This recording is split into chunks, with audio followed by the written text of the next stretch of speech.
kang lagyonan jang asmara ratu buta ing praja ngatas angin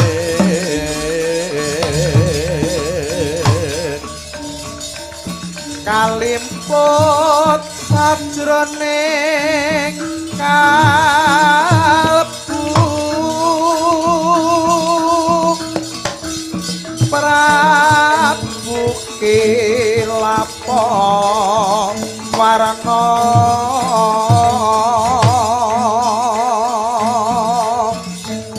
jroning ati kabebidung gandrung kayungyun marang putri tanah Jawa Yah Ayu Dewi Drupadi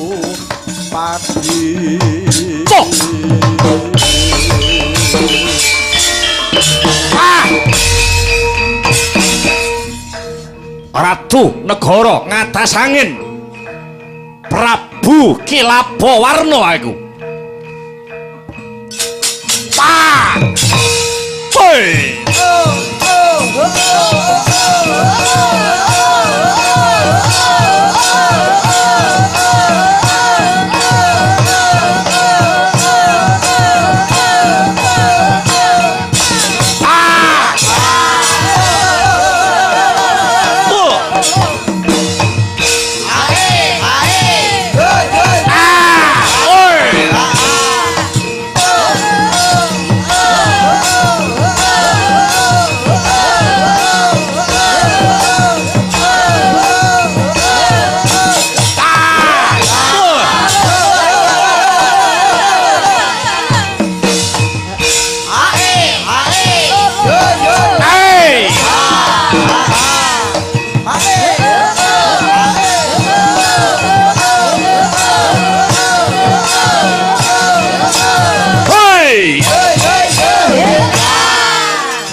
Weh.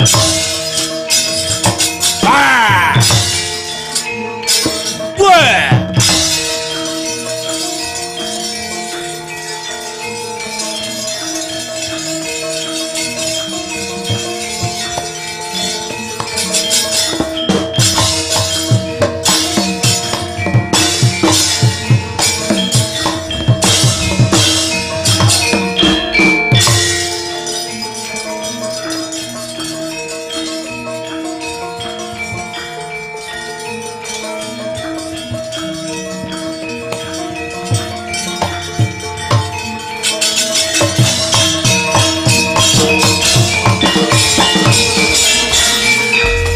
Yaksa gora rupa ora sedeng nalendra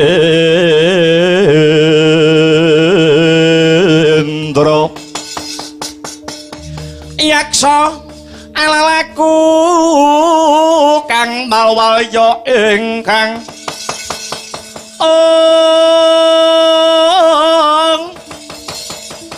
gambira marang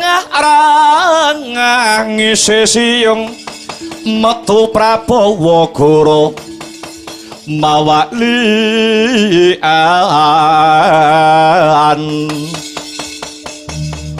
Ditya Durbala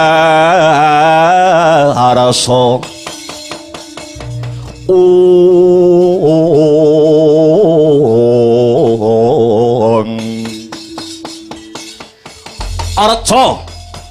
Arca manik sejatining alam ingkang tinuding ing jagat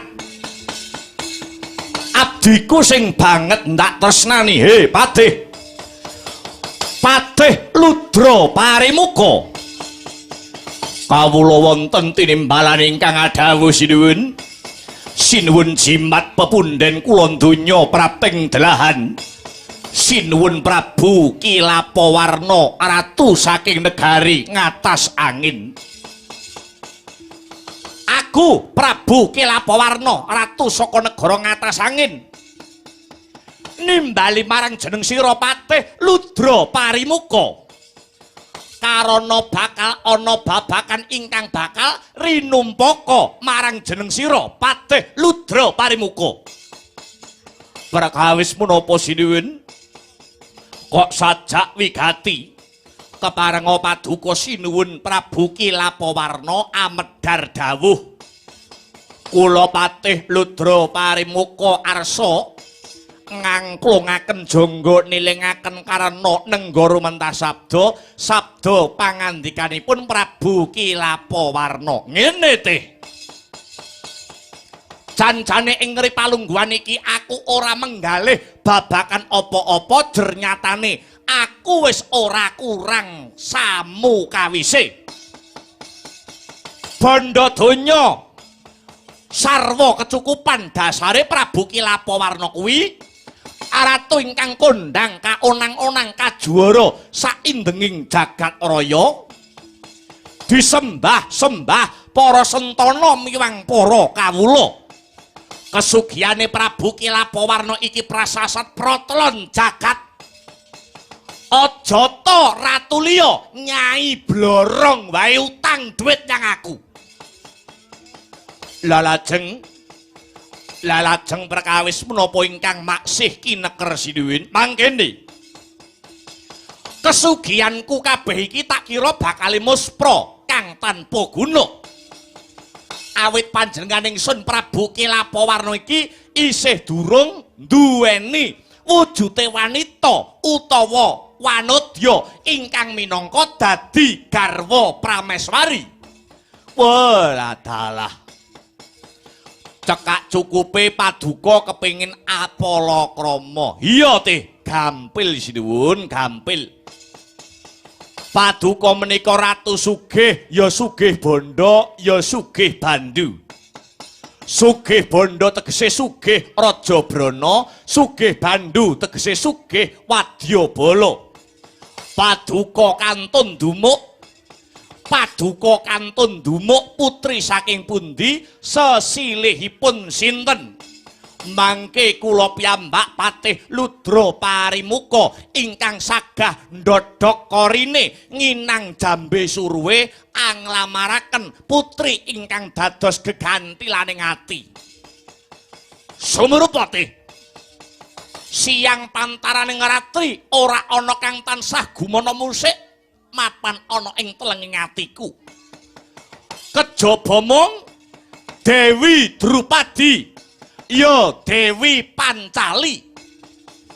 Ya Dewi Drupadi utawa Dewi Pancali kuwi mau sing kuwawa njiret rasaku teh. Weh ladalah.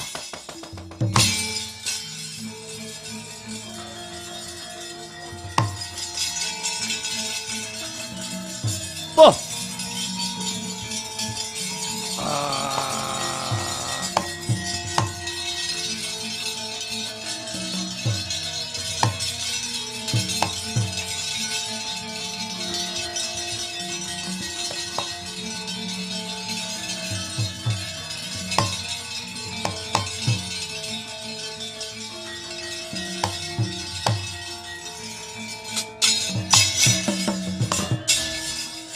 Agyat ore sang kapirangu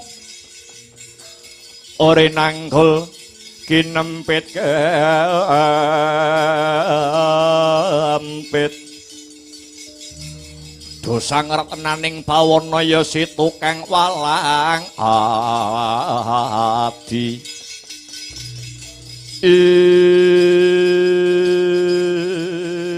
wut latalah.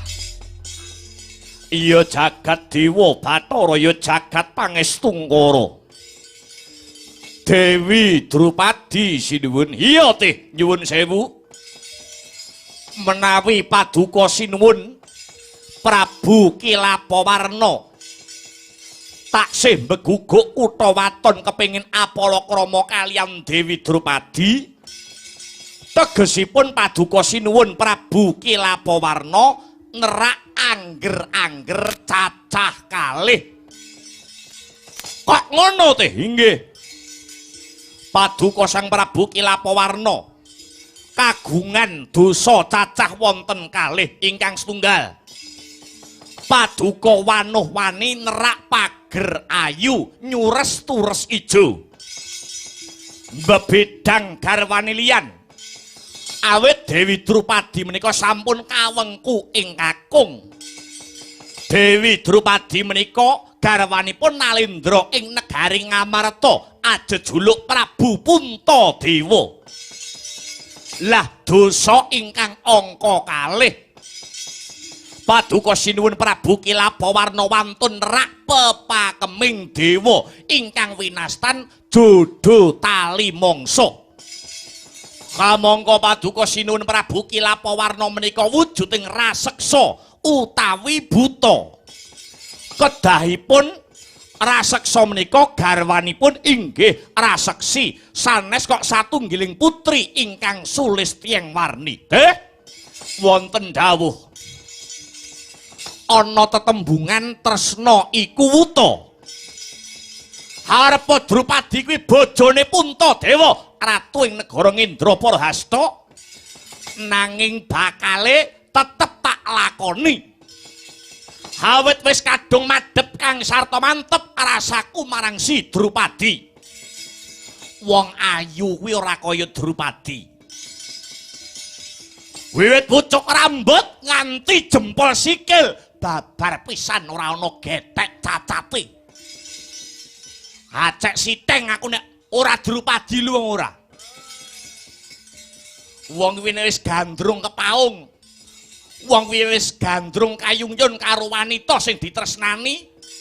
Ibarate mangan ora doyan, ngombe ora seger, turu ora bisa ngler. Turu mlumah, ketok-ketokan wong sing ditresnani saka dhuwure. Turu madhep tengen, ketok-ketokan. Miring iwa ya ketok-ketokan. Arep murep ya kok keganjelen. Abot-abote wong nandang gandrung ki kaya ngono kuwi teh. Napa mekaten? Iya. Apa maneh kowe kandha? Apa maneh kowe kandha wujuding jodoh tali mangsa? Kowe apa ora tau maca sejarah? Biyen ana wujude buta, biyen ana wujude raseksa. Jenenge Raden Kumbakarna saka kasatriyan Panglebur Gangsa. Kuwi wujude buta kang gedene sak gunung anakan.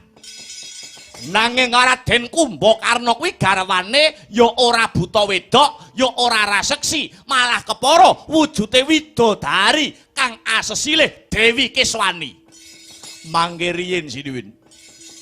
Raden Kumbakarna ingkang wujudipun raseksa saged anggarwa wujuding widodari menika awit Raden Kumbakarna ageng lelabuhanipun tumrap para dewa.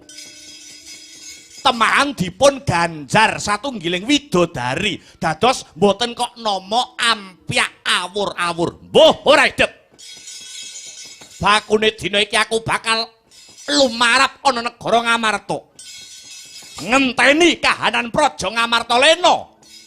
Lenaning kahanan bakal tak colong, tak cidra wani Dewi Drupadi tumunika boyong mapan ana praja ngatasangin ini. Oh langgih pun sedaya wangsul dumateng Paduka Sinuwun Prabu Kilapawarna. Aja wasu melang rasamu.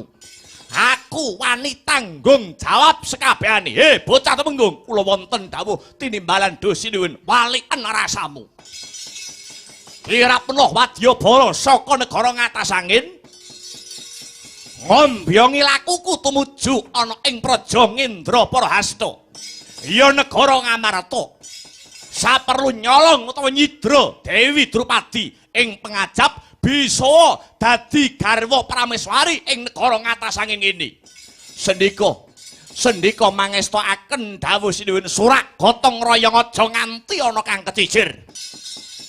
Yen iki mengko ana bobol boroting lakon wadyabala ngatasangin kudu samapa ing gati sawega ing diri budal tine iki.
katalah.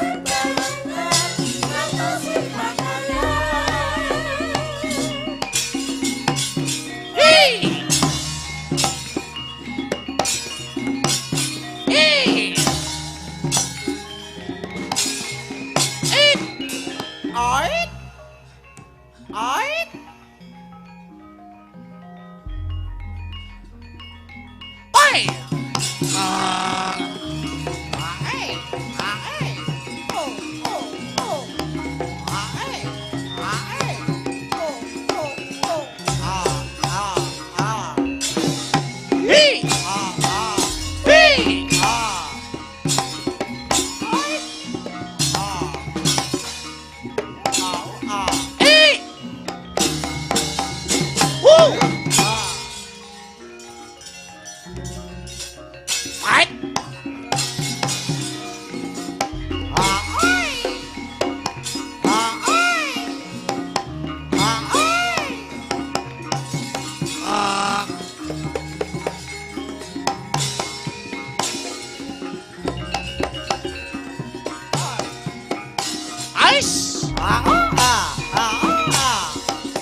喂，哎啊，哎哎哎哈哎，哎哈哎，哎呀，哎哎哎呀，哇哈哈，哎啊哎啊哎，哎呀，哎啊，哎哈哈，哎，哎哈啊哎啊。哎哈啊哎哎哦哎啊哎哎，awas，哎呀，哎啊哎哎哎哎哎哎哎哎呀喂啊喂。哎呀，喂，哎，哎，啊啊，哎，啊，喂，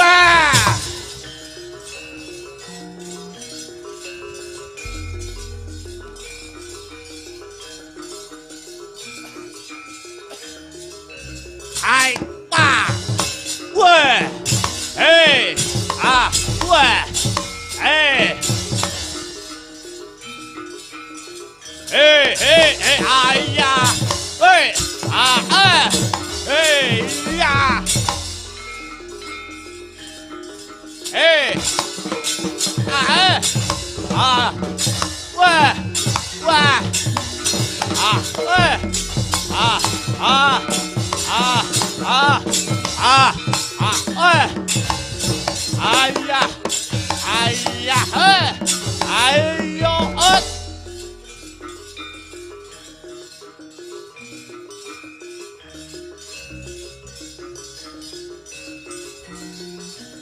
哟，哎，哎，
Angkat disutama Gusti sasangka kasongan surya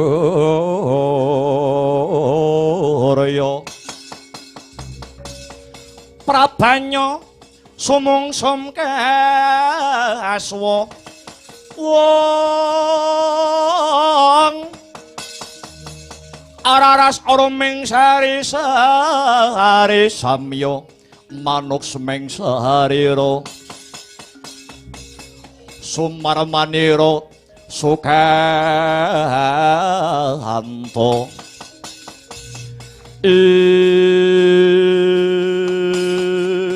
weh patalah ya jagat dewa Bathara ya jagat Pramudita dina sakmengko aku wis mapan ana ing tapel wates negara Ngamarta ya negara Ngendrapara Hasta nadyan iki wis dungkap Wanciradri sajak durung ana sing padha mapan turu ya ora perlu nganggo akal nanging akalku bakal tak gunakake Prabu Kilapawarna Ratu Sekti Mandraguna duweni aji-aji sirep wewe putih. Aji-aji sirep wewe putih bakale tak watek supaya padha turu para kawula ing negara Ngamarta. Yen wis padha turu, Dewi Drupadi kang mapan ana kaputren Praja Ngamarta bakale tak serot dimen manjing ana sajroning Kendhaga Kencana. Drupadi lakon dadi bojoku kowe dina iki.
Dewi Drupadi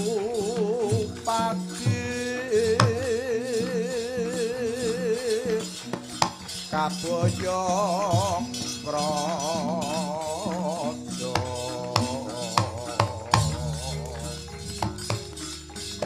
praja ing atas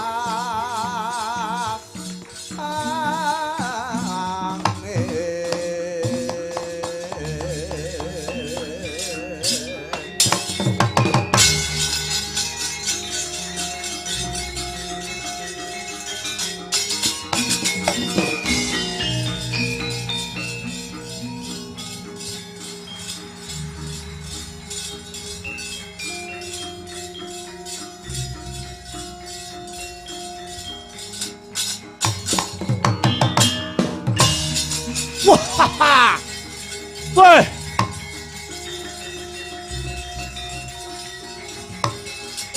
Nih!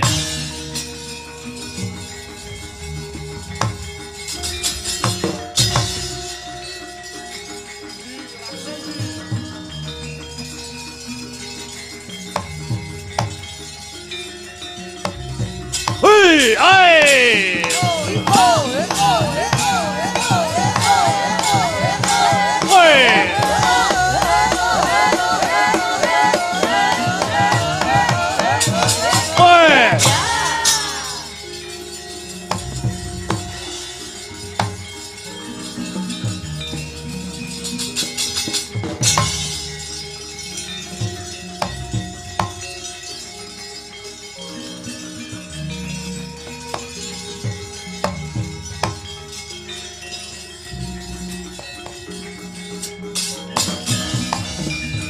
Lah ing kono ta wau Cinidra wani Dewi Drupadi dening Prabu Kilapawarna ratu saking ngatas angin kedadak Prabu Puntadewa ingkang mandhap saking sanggar pamujan nampi palaporing emban negari Ngamarta kalamungta ingkang garwa ical datanpa pepoyan Giya Prabu Puntadewa merepeki ingkang rayi risang Werkodara kaliyan tawang-tawang tangis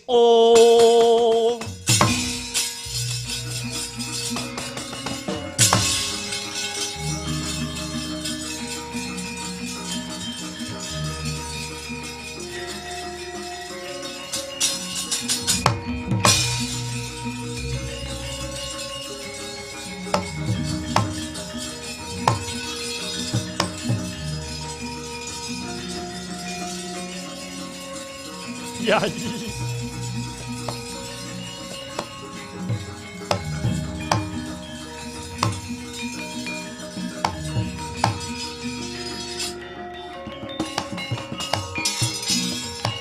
Wah.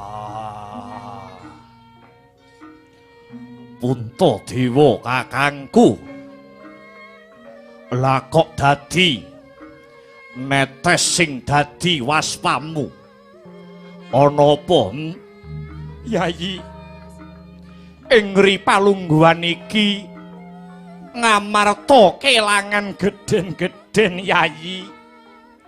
Sing ilang apa? Apa sing ilang? Yai. Sing ilang dudu ilange Mas Picis Raja Brana. Pun kakang nampa palaporaning emban kaputren ing negara Ngamarta. Ya kuwi Mbak Yumu. Mbak Yumu ya garwaku Yayi Dewi Drupadi. Ripalungguhan iki murca cinidra dening Duratmaka Werkodara. Wah.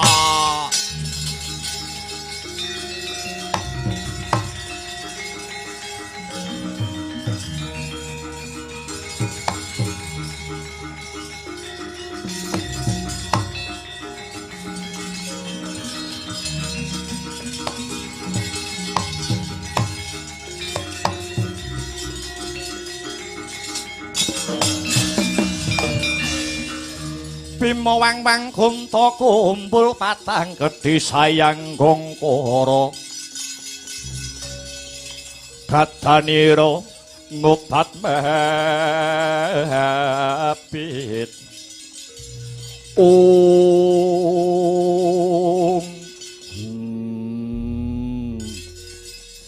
iki kelakuane sapa?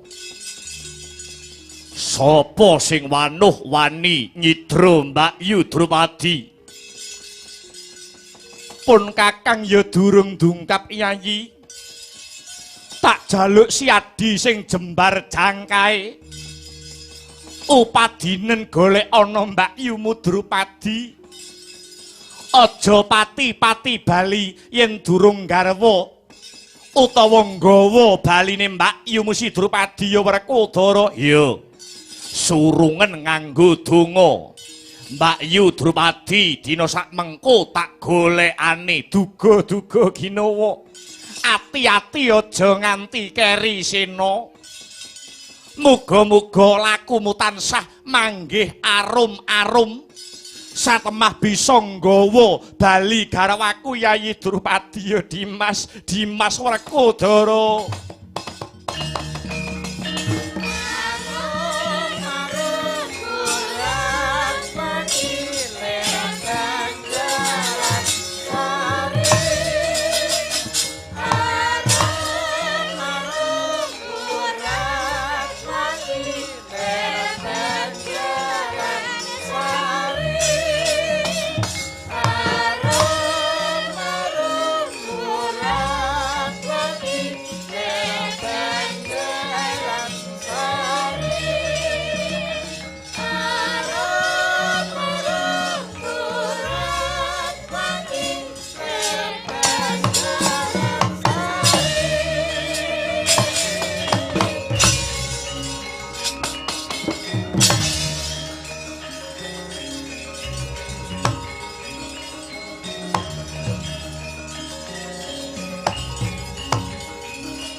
Arek kata Dian Bratasena kampuh Lembang Bintulu adi sarira ngamula dumangka dek wak simbar jaja yen ngandika gumalegara kaya guntur kadang panenggak Pandhawa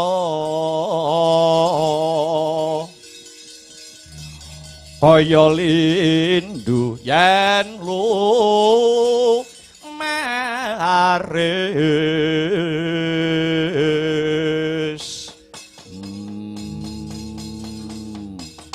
Ngestu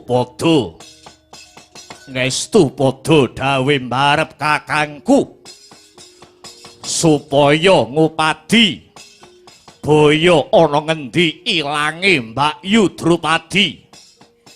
Gandeng Werkudara ya duweni guru, aku ya duweni dwija. Mula dina sak mengko Werkudara bakal njujuk mapan ana ing negara Ngastina ngadhep guruku Bapa Pandhita Durna. Mbok menawa Durna guruku bisa paring pepadhang tumrap negara Ngamarta kang dina iki lagi kalemput ing pepedhut. Sapa wae sing wani nyidra utawa nyolong Mbakyu Drupadi, Werkudara sing dadi mungsuhe.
asor lan panjaring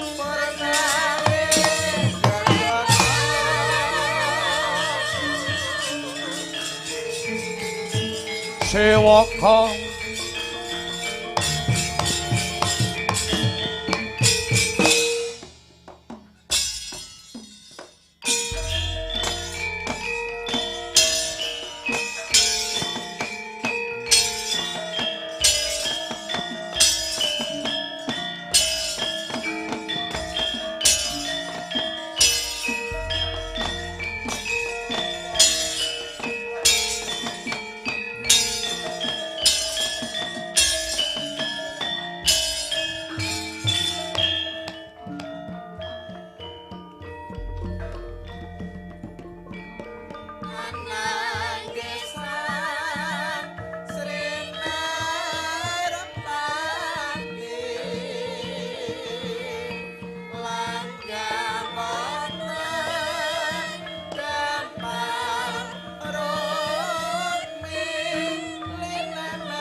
mijil langenira sang nar pati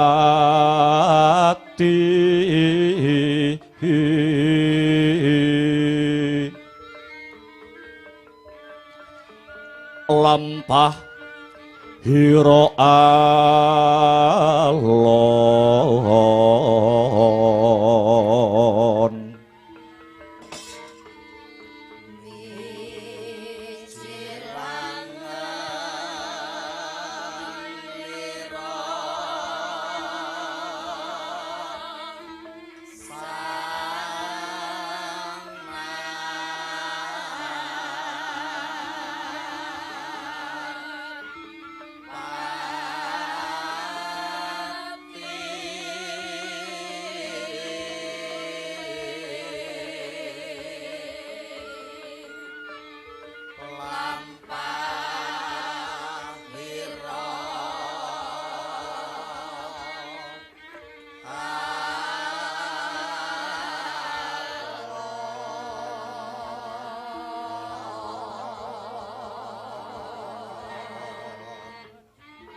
Kinarebek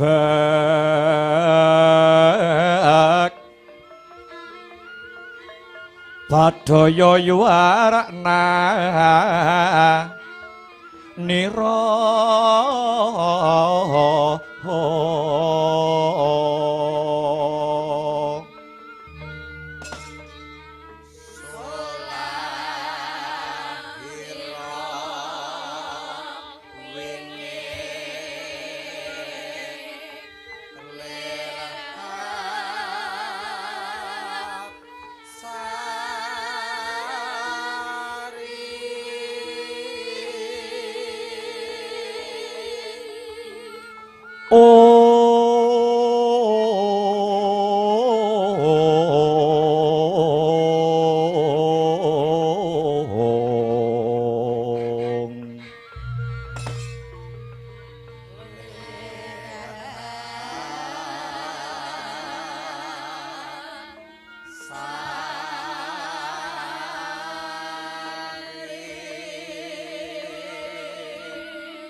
Sari Sari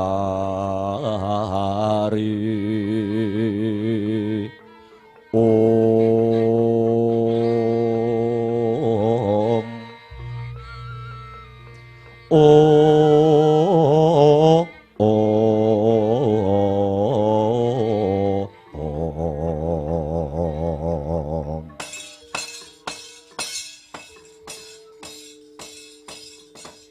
Iwang Suksma mangadi luwih payungana marang panjenengan ingsun. Bapa Panembahan Resi Durna bapa. Lho. Kula wonten dawuh nggih. Paman Harya Sengkuni paman. Wonten dawuh tinimbalan anak anggir Duryudana amiji ingkang pamaning kapatihan kula pun rekya Pati Harya Sangkuni. Kakang nganggo karena Basusina kakang. Kados pundi Yayi Prabu? Mugi kawuningan. Uri palenggahan sakmangki mboten wonten ingkang kula penggalih. Kejawi namung kadang-kadang para Pandhawa. Senadyan tiyang sak jagat menika sampun pirsa menawi Pandhawa menika taksih sanak kadang kula piyambak. Nanging tumrap Duryudana Pandhawa menika satru mungguing cangklaan. Duryudana mboten badhe saged gesang kepenak. Raos kula saben dinten tansah kabebidung dhateng kawontenanipun para Pandhawa. Mila kula ambali gesangipun Duryudana mboten saged ayem lan tentrem menawi para Pandhawa maksih gesang wonten alam padhang menika. Pramila ora aneh, ora mokal. Menawi saben dina Duryudana tansah ngungkih sarana murih pejahing para Pandhawa. Paman Sengkuni ngertos piyambak menawi Pandhawa taksih gesang mesti kemawon para Pandhawa badhe tansah hangucik-ucik keprabon negaring Astina menika. Menawi Pandhawa taksih hangucik-ucik keprabon Astina tan wurunga. Ngastina ing mangke badhe wangsul wonten panguwasanipun para Pandhawa. Lajeng kados pundi nasibipun kula sakadang Sata Kurawa? Mila dinten sakmangke kula badhe nyuwun iguh pratikelipun para pinisepuh. Keparenga sakmangke atur pamrayogi supados para Pandhawa mboten lami gesang wonten jagat raya. Nyawa-nyawa jimat kula nggih. Sesembahan kula donya prapteng delahan. Bebasanipun sampun katelasan gagasan ingkang paman ing kepatihan. Wungsal wangsul kula sampun pados sarana maika dhateng para Pandhawa supados Pandhawa punika pejah. supados Pandhawa menika mboten lami gesang wonten ing jagat raya menika. Namung nyuwun sewu, panjenengan priksa piyambak wungsal wangsul cara miwah karti sampeka ingkang kula tindakaken malah cabar gagar wigar datanpa karya. Malah miturut pamanggih kula menika gumun setahun jembleng serendeng. Ing ngatasé Pandhawa menika sami-sami umate pangeran. Panjenengan sakadang Sata Kurawa inggih umating Gusti ingkang akarya jagat. Nanging sabab menapa gesangipun ing Madyapada bentenipun bebasan bumi kaliyan langit. Pandhawa marambah kaping-kaping dipun ajab patinipun boten nate kasembadan. Malah pendak-pendak Pandhawa dipun incim pejahipun, para Pandhawa malah ngantukaken wujudipun kanugrahan. Mila saking menika nggih Blakasuta Blakutang terus terang menawi ingkang paman ing kepatihan dipun dangu supados damel sanggit rungsit murih curnaning para Pandhawa, kula sampun kentekan akal kok nggih. Kula sampun kentekan cara ewadene sakmangke paduka tetep badhe ndangu dhateng kula menika sejatosipun lepat lho nggih. Menika sejatosipun klentu. Lepatipun papan wonten pundi paman? Sinuwun. Nyatanipun kula menika durung nate srawung karo para Pandhawa. Wiwit Pandhawa alit lan para Kurawa maksih umur timur ingkang paman boten nate kumpul, boten nate srawung, boten nate sak pejagong karo para Pandhawa. Pramila menawi paduka ndangu dhateng ingkang paman kula nyuwun sewu. Kula sampun katelasan akal kok nggih. Senggunipun boten saged ngulir budi miwir pikir miwah angasah kadewasan. Namung kula nyuwun sewu, datang mriki sejatosipun wonten tiyang ingkang trep lan pantes adamel pejahipun para Pandhawa. Amargi tiyang menika dados gurunipun para Pandhawa. Kula kinten tiyang kala wau sampun ngertos babakan pengapesanipun para Pandhawa sabab sampun tetahunan anggenipun srawung kalian para Pandhawa.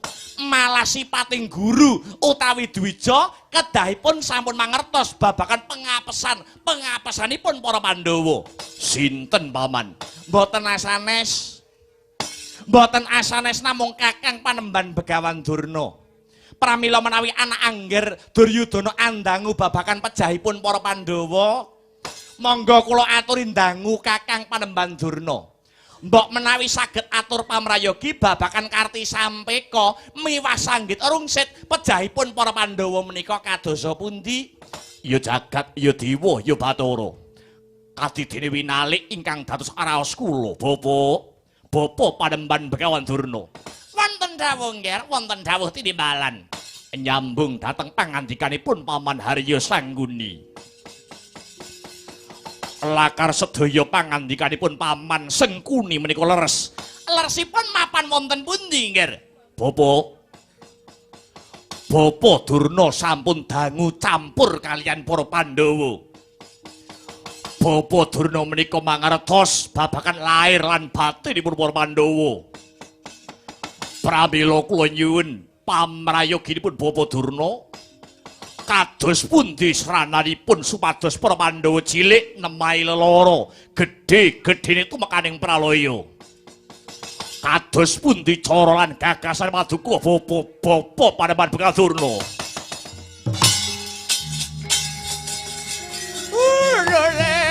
Lole.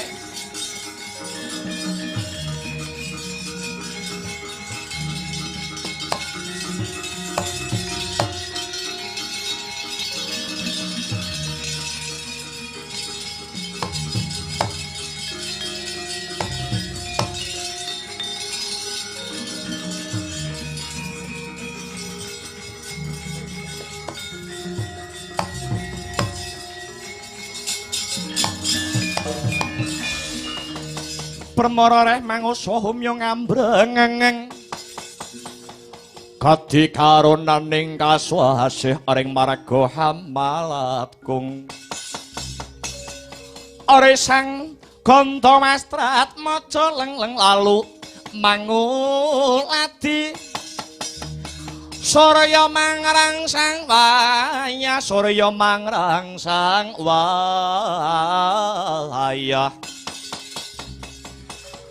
Umya samur waya hanto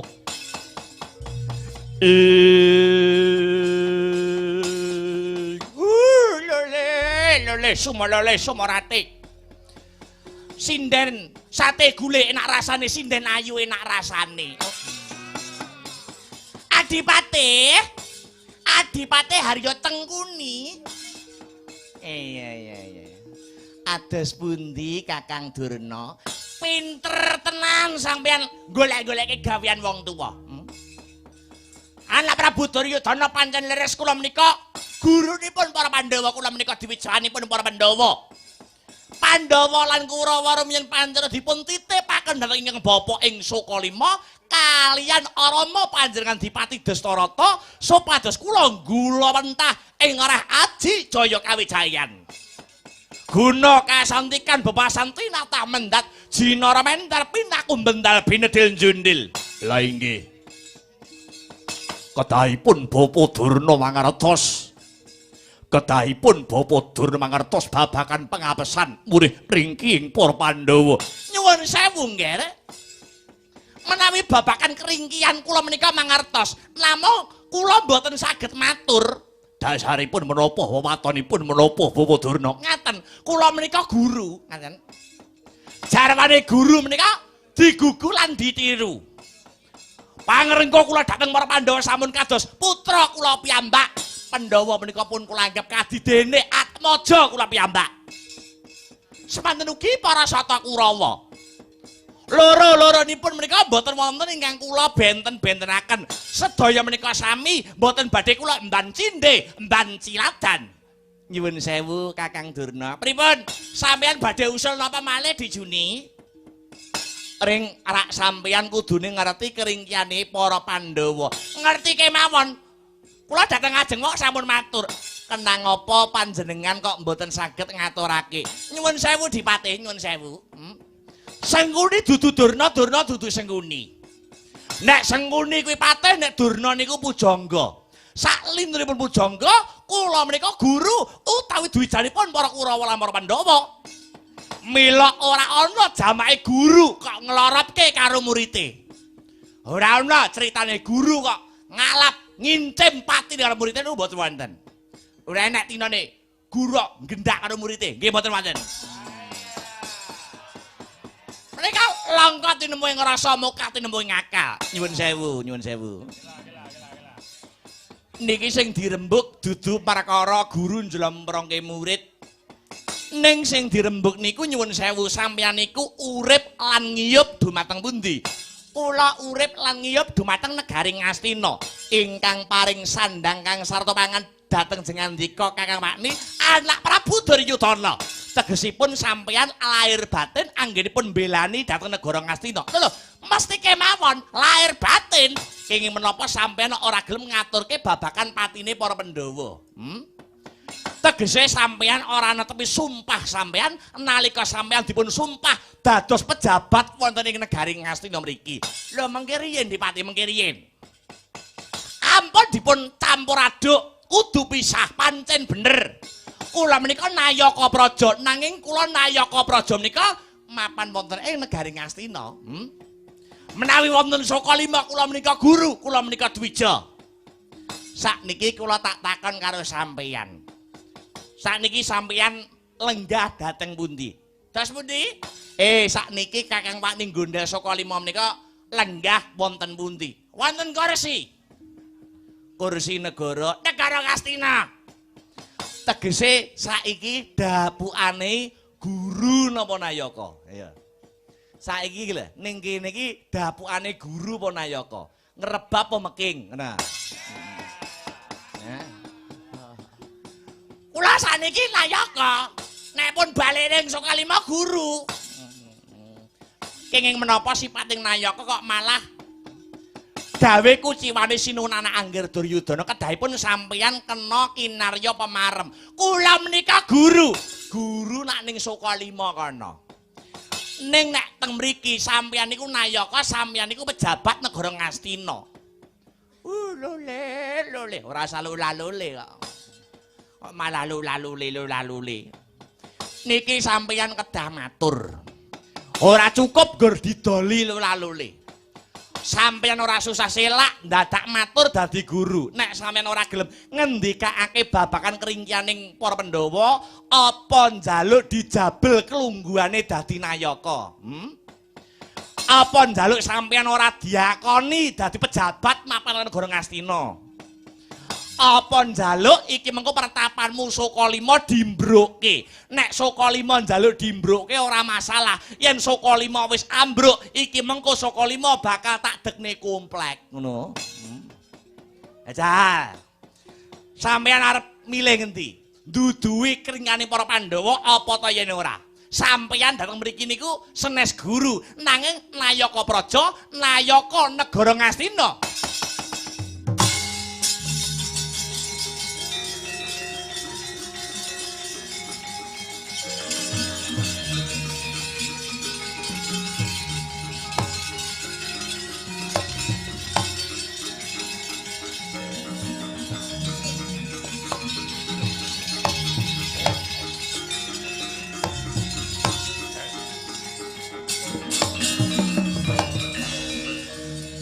Lenging driya mangu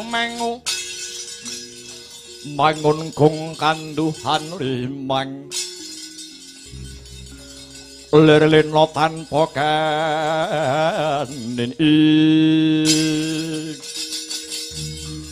lir-lirno tanpa kanin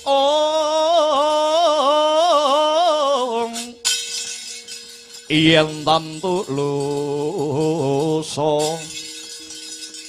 yen tantu lusa mengko sang Dyah Utama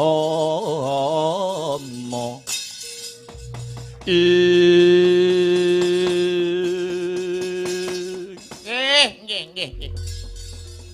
Apaksa kula badhe matur. Sebabe apa Pandhawa niku kok kuat, sebabe menapa Pandhawa niku kok sekti. Merga Pandhawa niku wonten sing nunggu. Sing nunggu gendruwo. Mboten. Sing nunggu Pandhawa niku cacah wonten kalih. Setunggal Nalindra ing Dwarawati Prabu Sri Bathara Kresna titising Sang Hyang Wisnu dewaning kabagyan dewaning katentreman angka kalih pamongipun para Pandhawa naminipun Semar Badranaya. Pramila Pandhawa wiwit biyen nganti saiki ora bisa dijangka patine awit Pandhawa cedhak karo wong loro niku. Kula nyuwun sewu. Nek arep nyirnake nata ing Dwarawati kula kinten kok angel. Ning nyuwun sewu, nek mateni Semar, dasare Semar niku derajate ngaceplik loro saudon telu sauruban. Gedibal 17 kere munggah bali gampang anggenipun badhe mejahi dhateng Semar. Ampun ngawur Dipati, ampun ngawur. Ambak gur sak Semar-Semar niku pamonging tanah Jawa, titise Sang Hyang Ismaya. Dewa ingkang asalira titah. Mula sampeyan ampun gampangke arep mateni Semar.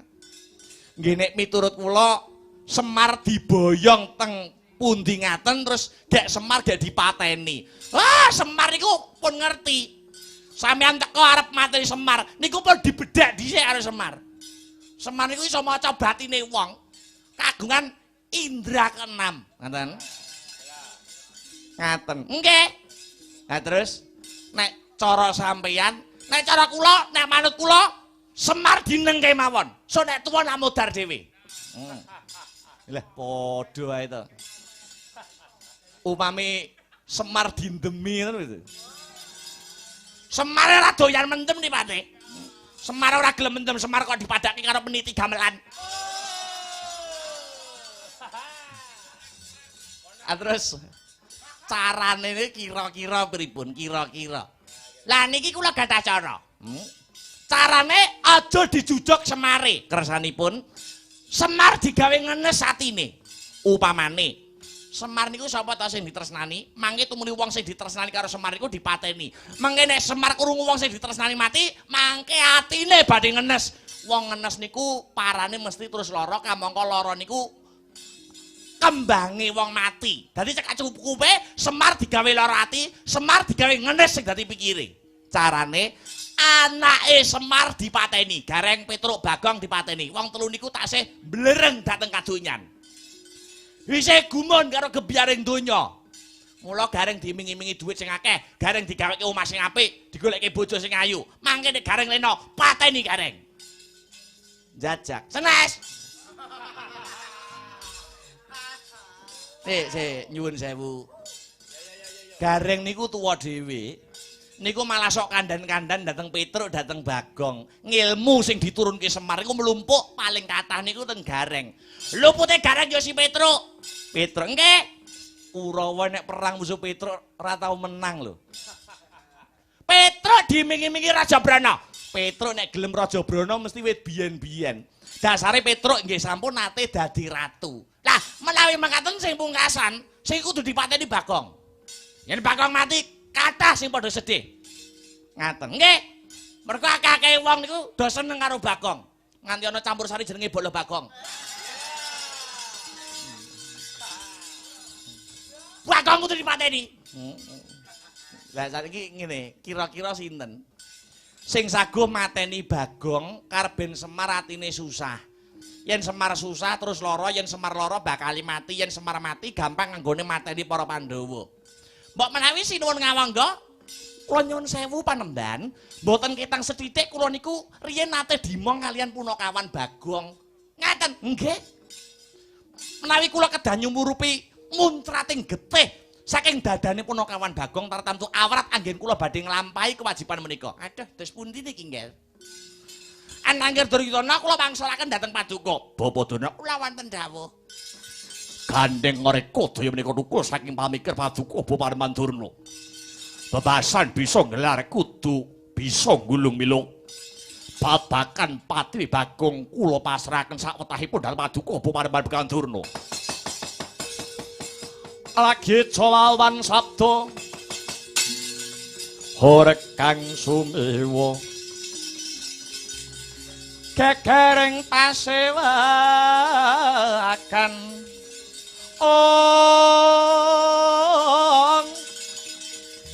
kata samya naraka wonten dwirata mekta pedhot saking pantilan sawenehan haraka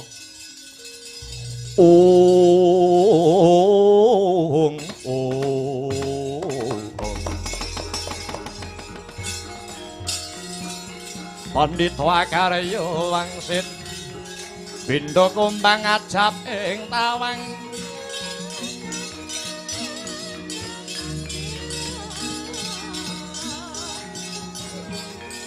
susung angin ngending ngone susung angin ngending ngone miwang kali ingkang kong ong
Sikara tandang resang bayu siwi ore tungkul manembah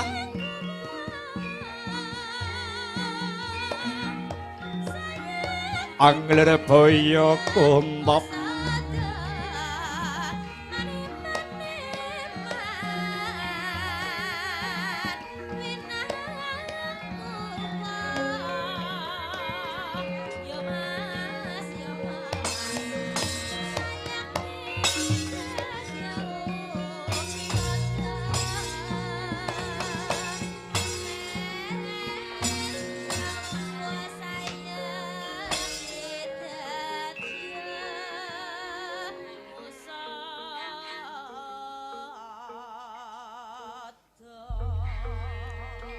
palugon laguning lekas lu kita linuding kitung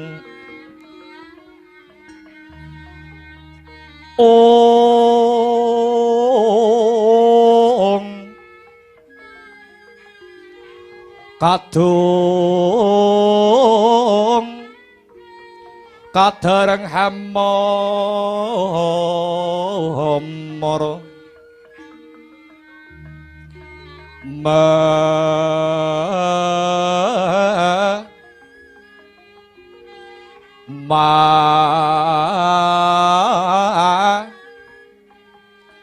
ngun manah rahayu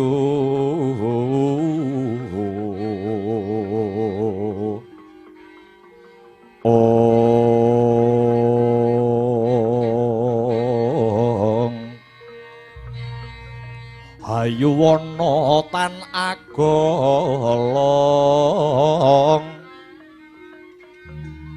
gumolong manadukara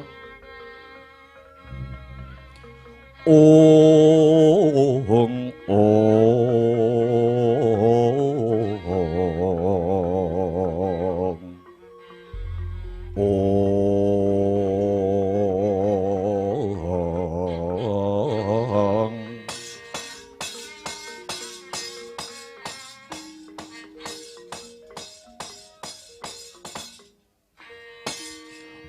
Duryudana kakangku aja kaget aku sing teka slamet kang dadi tekane Werkudara.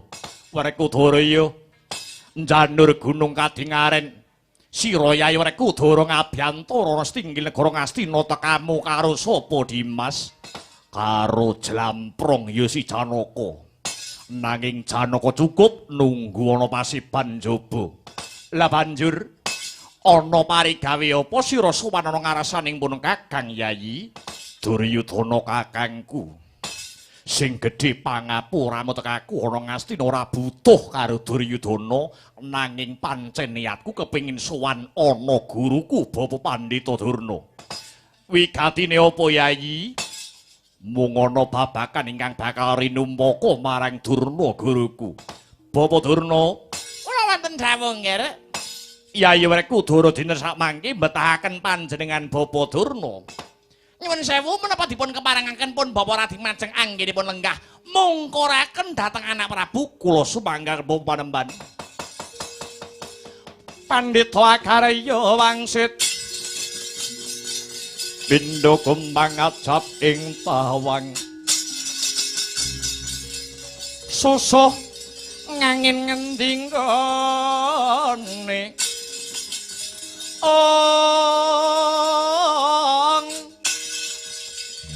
miwang kali kangkung wekasane langit jaladri isine bumbung wong-wang miwang gigiring punglu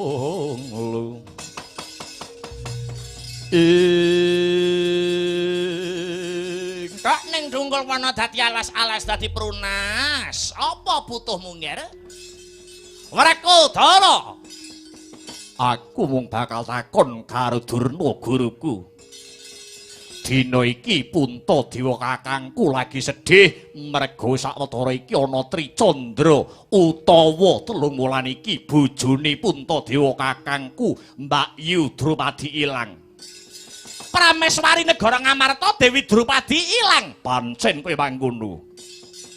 Banjur aku kelingan Bratasena duweni guru kang banget tak junjung derajate. Mula tekaku mrene aku mung bakal takon marang panjenenganmu. Takon babagan apa? Mbak Yuku Drupadi dina iki mapan ana ngendi? Yen Bapa Durna bisa ngandhakake babagan ilange Mbak Yu Drupadi, Bapa Durna tak anggap guruku kang sejati. Lole.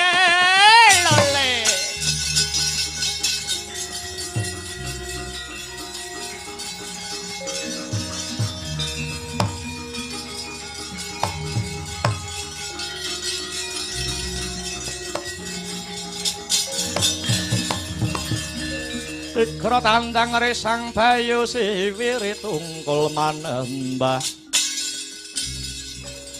angler boyo kuntap Tara piye sejatine pon bapa wis sumurup dina iki Mbak Yu lagi murca utawa ilang yen miturut netra pramana jatine Panembahan Bakandurna sak brebetan pun bapa wis nampa wangsit saka Pradewa. Timbule Dewi Drupadi kudu mawa kurban utawa kudu nganggo pangurbanan. Hawet ana tetembungan Jer Basuki mawa baya kelakoni Panjangka kudu mawa pangurbanan. Sapa sing kudu tak pateni? Kandha kanthi prasaja Durna guruku. Menungsa sing kudu dadi tumbak ya kuwi menungsa sing cangeme jembar. Piye? Sing cangeme jembar. Mripate kaya ndok ceplok. Kuwi sing kudu mbok pateni, kuwi tumbale. Menurut wangsit yang saya tampa begitu. Sopo menungsane ora sah dadak rikuh Kang Sarta Pekiwuh. Kowe aja kaget ya Werkudara. Miturut wangsit kang tak tampa, timbule Mbak Yu Drupadi. Kudu korban ya kuwi abdimu, kula kawan sing jenenge Bagong. Dina iki uga Bagong kudu mbok pateni Werkudara. Wah.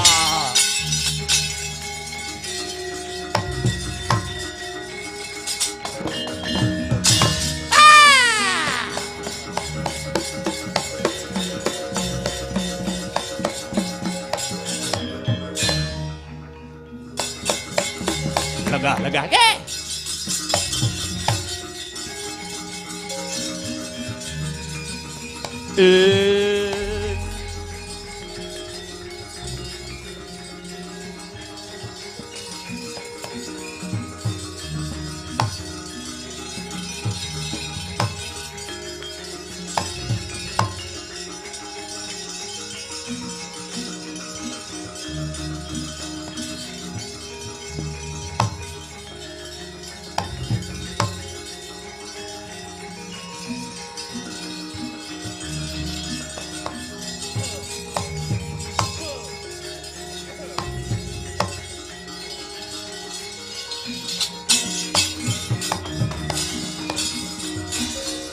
Adyatur miturut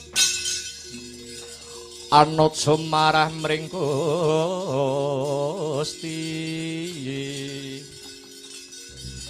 dene Sidi Mimang Utama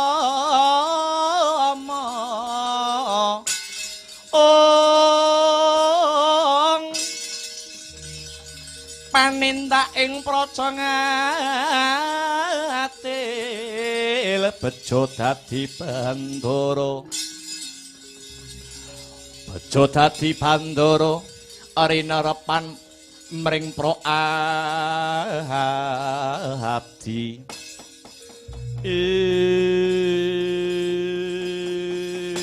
Dipate pripun Dipate panjenengan percaya napa mboten kalian kadigdayan kula wong kuwi nek lagi winong wong karo dewa, apa sak ciptane dadi, sak sediane bakal katekan.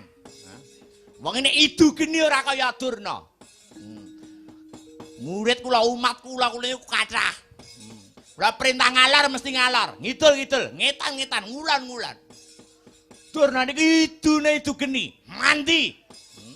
Hari perintah kari umat kula, Werkudara mak brabat mateni Bagong. Terus pundi? Nggih, nggih.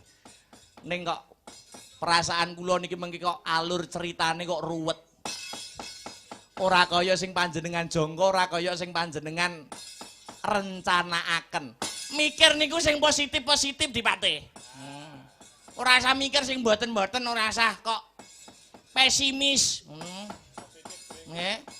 Wong niku menciptakan sugesti positif. Lah niku lho. Aja mikir sing mboten-mboten. Nggih ning disawang mawon. Nggih. Paman sengune kula wonten dawuh ampun nikahake lakune Yayi Werkudara. Niki mangke menawi wonten boten trimane babakan Bagong dipateni. Kadang Soto Kurawa kudu melu jumangkah, kadang para Kurawa kudu melu ngrembiyah. Nak-naknen dhateng sedika ugi antuk pengasih saking Gusti ingkang Maha Asih. Sedaya gegayuhan mugi saged kasembadan anggenipun hangangkah patining para Pandhawa. Kartowarma kula wonten dawuh Koko Prabamiji ingkang rayipun tirta tinalang. Bubarna kang padha nggantung Sibayudi. Panjenenganing Sunarsa kundur hangedhaton trawaca dawuh pangandika paduka kalilan amit madal pasilan aja kaya bocah cilik. Sabet biar katalika wau paripurna pangandikaning Nalendra ing Ngastina tumuli kundur hangedhaton gawis tinggal tindaknya Sang Sri Naranata lamun katinon saking Mandrawa sajak pus tanggap ing sasmita.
Batra